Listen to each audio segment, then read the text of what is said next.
All right, speaking of Turks, the United States has seized $3.6 billion in cryptocurrency linked to the Bitfinex currency exchange hack.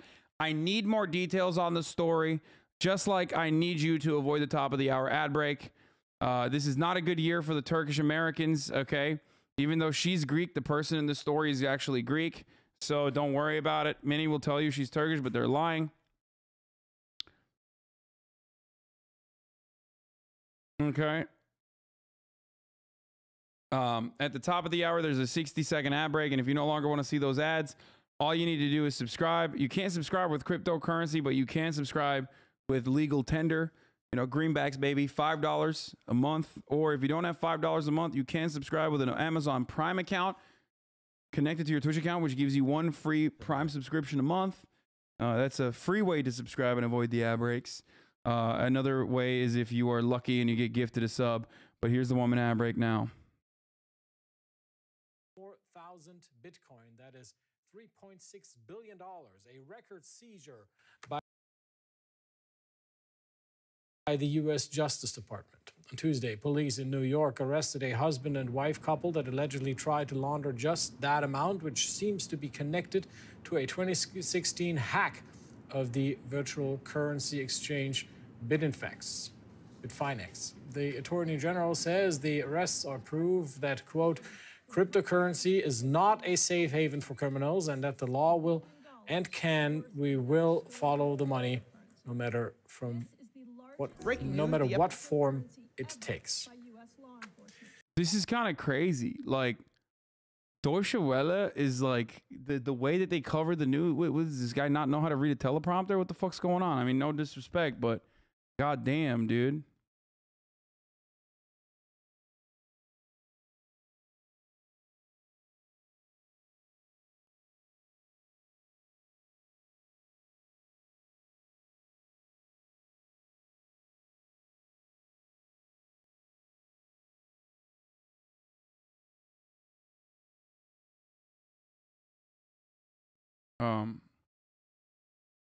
Thank you, Rocco Tansky, for the 5 gifted, and thank you, Dilemma03 for the 5 gifted.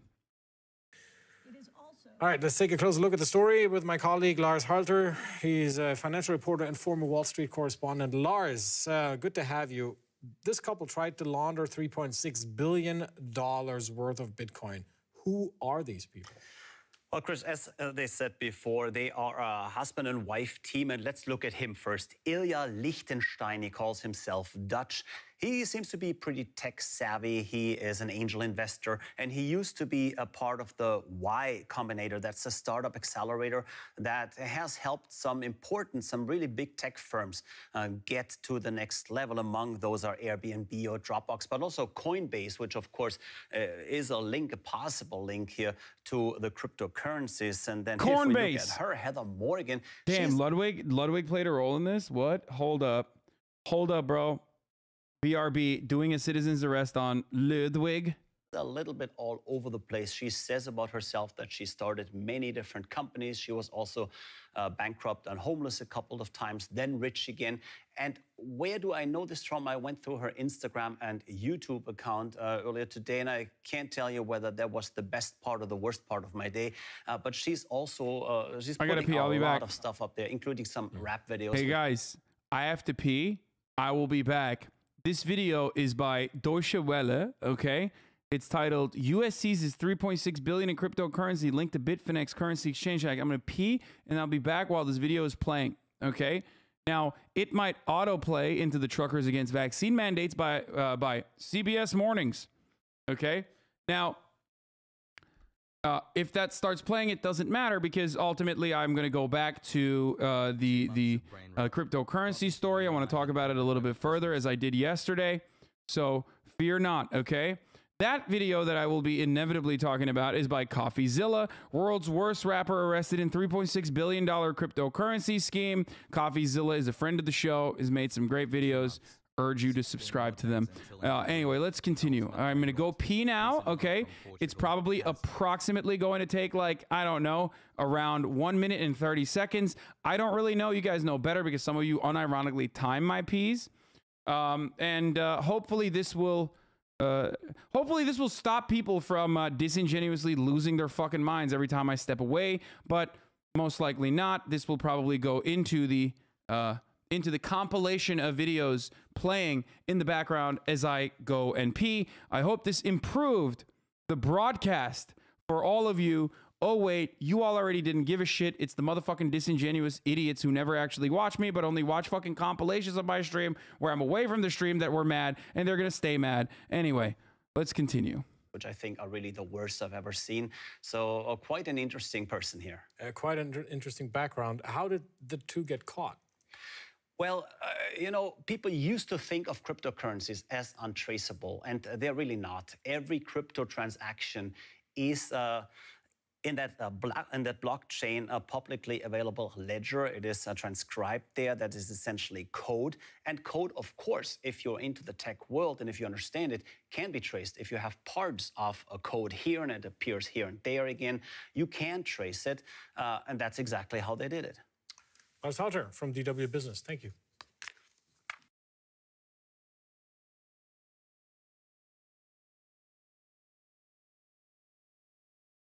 In Canada, there is anger over those vaccine mandates. It's led to escalating protests by truckers, including at the border with the U.S. Now, this is day 2 of a blockade at a bridge carrying about a quarter of American trade with Canada. There are now signs there could soon be similar protests in this country. Janet Samlian is in Ottawa, where Canadian officials are struggling to maintain the order. It's very dicey there, Janet. Good morning to you. Indeed it is, Gail. Good morning to you. It is a tangled mess of big rigs and barricades here on the streets of Canada's capital near Parliament this morning. It has been like this for almost 2 weeks now, and the truckers who are here and the other protesters who have joined them say they have no plans to leave. How long have you been out here? I have actually been out here since last Saturday. Luckily, I covered that. We were gonna fucking run the video because I was going to pee. But of course, do not worry. Fear not, folks. We're back on track. We're gonna keep talking about the cryptocurrency thing. Let's continue. The FBI has seized $3.6 billion in stolen cryptocurrencies from hackers. Wait, did it literally take 1 minute and 30 seconds? Did it actually take 1 minute and 30 seconds? That's disgusting. I was so on the money. Holy fuck. Love you. Rappers. I'm CoffeeZilla. This is the $10 million studio. Welcome back. Now, 2 people have been arrested so far in connection with these stolen funds: Ilya Lichtenstein and Heather Morgan. Now, this $3.6 billion comes from a 2016 hack that targeted Bitfinex, a cryptocurrency exchange. You might remember them from our Tether saga. Notably, Ilya and Heather are not accused of hacking Bitfinex itself, but rather laundering the money afterwards. They are both charged with conspiracy to commit money laundering and conspiracy to defraud the United States, which together carry a maximum sentence of 25 years in prison.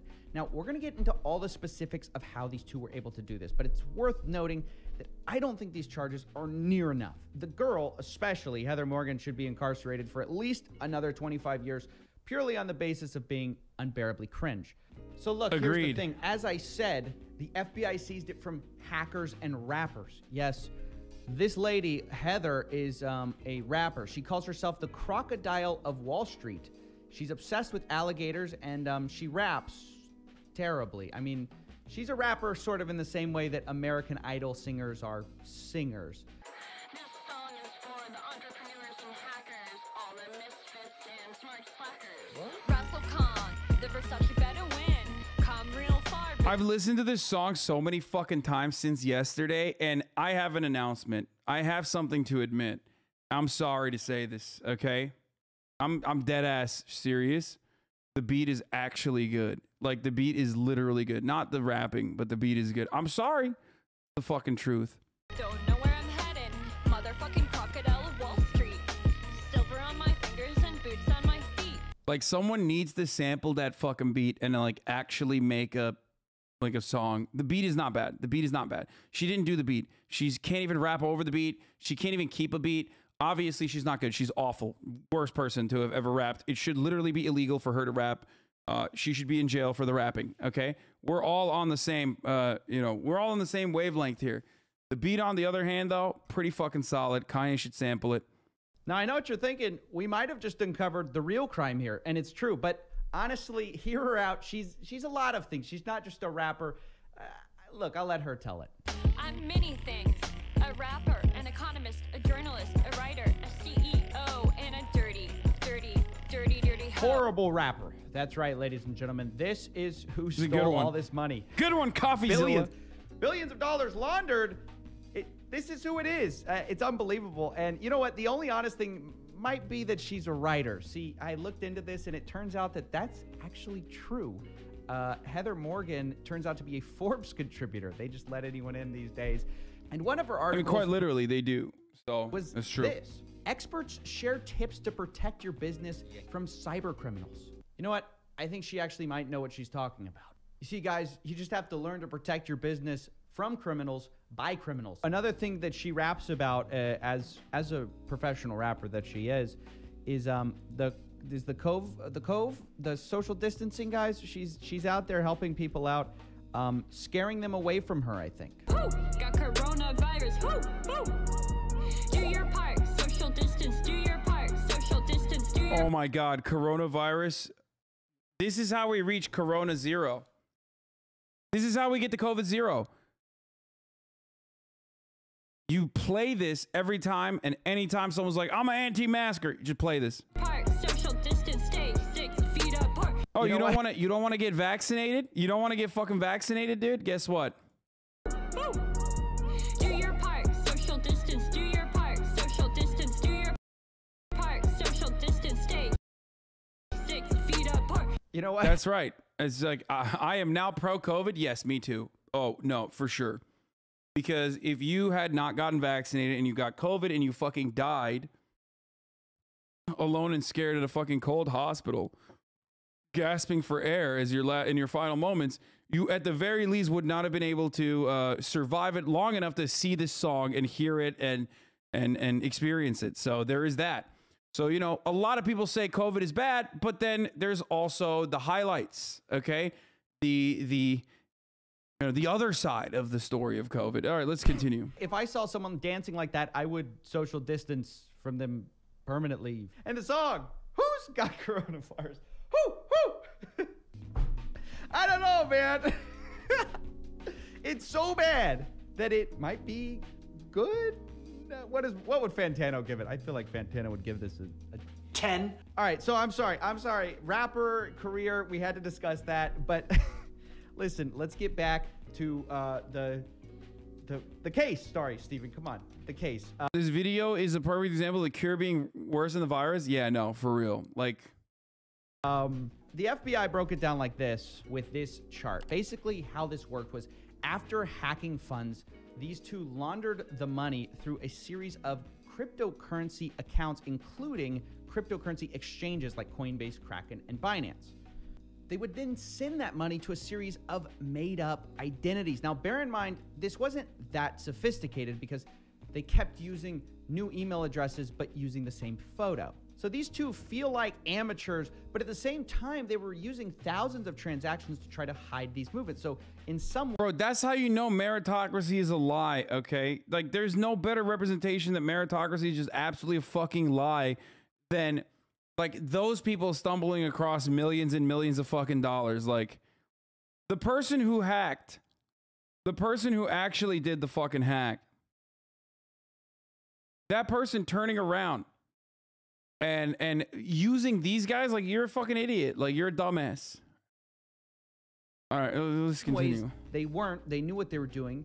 And this whole case is kind of like that. It's like a little bit sophisticated, but then also extremely amateurish. These two aren't exactly genius criminals, if the rap songs were any indication.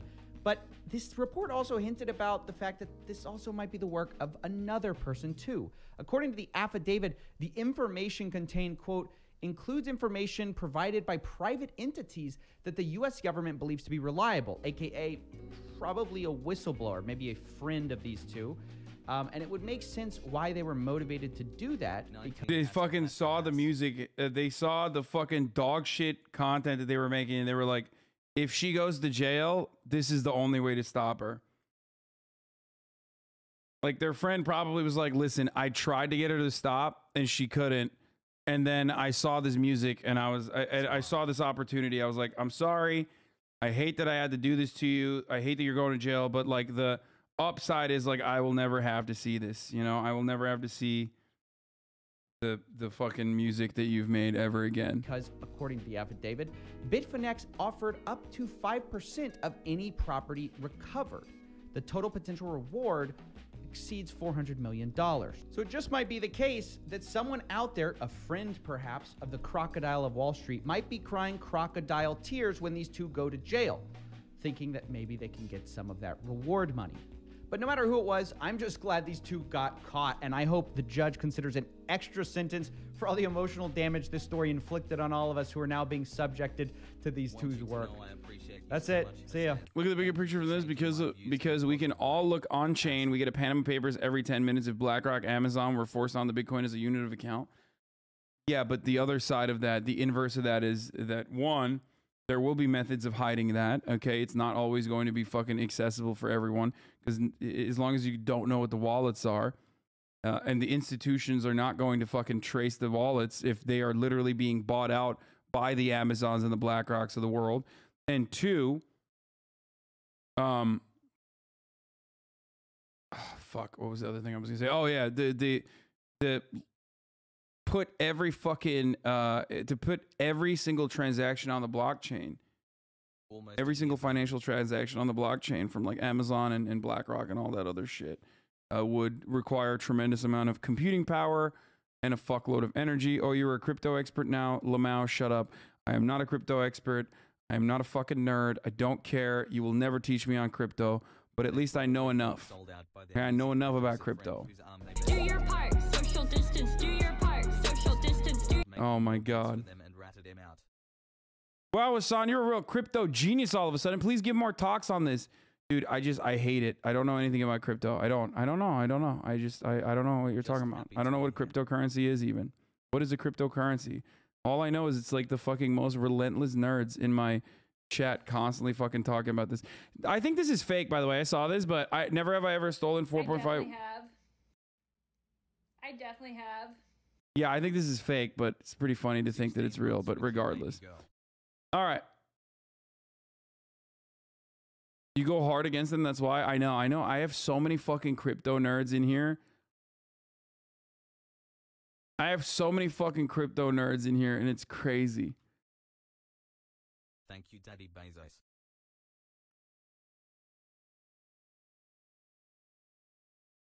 You know more than most people with the 8 PFP on Twitter? Didn't you make an NFT? No, I never made a fucking NFT, dude. I don't know why people always say this. No, there are no NFTs with my likeness that I have sanctioned. People fucking just do that because they can. They can get away with it.